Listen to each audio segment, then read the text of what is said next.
আমি তরুণদেরকে আহ্বান জানাবো সবাই যেন বেশি বেশি করে এই ধরনের ইভেন্টগুলোতে অংশগ্রহণ করে, আরো বেশি করে যেন এই ধরনের আয়োজনগুলো আরো সুন্দর করে আয়োজন করে। আমি ঢাকা থেকে এসেছি, নোয়াখালীতে একটা ম্যারাথন আয়োজন শুনে এই অঞ্চলে কিভাবে ম্যারাথন আয়োজন করে একটা প্রত্যন্ত অঞ্চলে, এটা দেখার জন্য এখানে আসছি। আয়োজন অত্যন্ত সুন্দর হয়েছে, আমি অত্যন্ত সন্তুষ্ট, ওদের ম্যানেজমেন্ট খুবই ভালো ছিল। নোয়াখালীতে ফার্স্ট টাইম আয়োজন করছে, এটাতে খুব ভালো লাগছে। আমি প্রথম স্থান অধিকার করছি। আর এরকম বিভিন্ন জায়গাতে অনুষ্ঠান করুক, তাহলে সবার জন্য ভালো হয়।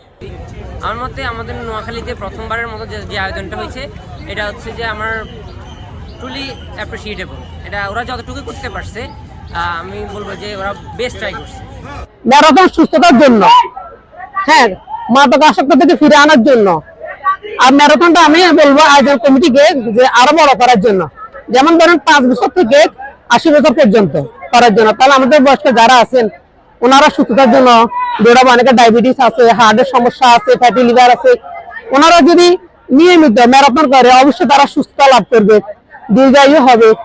আমি আগে কখনো কোনো ম্যারাথনে অংশগ্রহণ করি নাই, এই প্রথমে অংশগ্রহণ। এখন অংশগ্রহণ করে আমি দিতেছি, আমাদের খুব আনন্দিত লাগতেছে।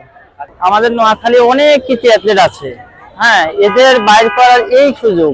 আমার ডায়াবেটিস ছিল, আমি শুধু রান করে এখন ডায়াবেটিস মুক্ত, এবং আমি প্রতিদিন ক্লান্তিহীন ভাবে 8 থেকে 9 কিলোমিটার দৌড়াই।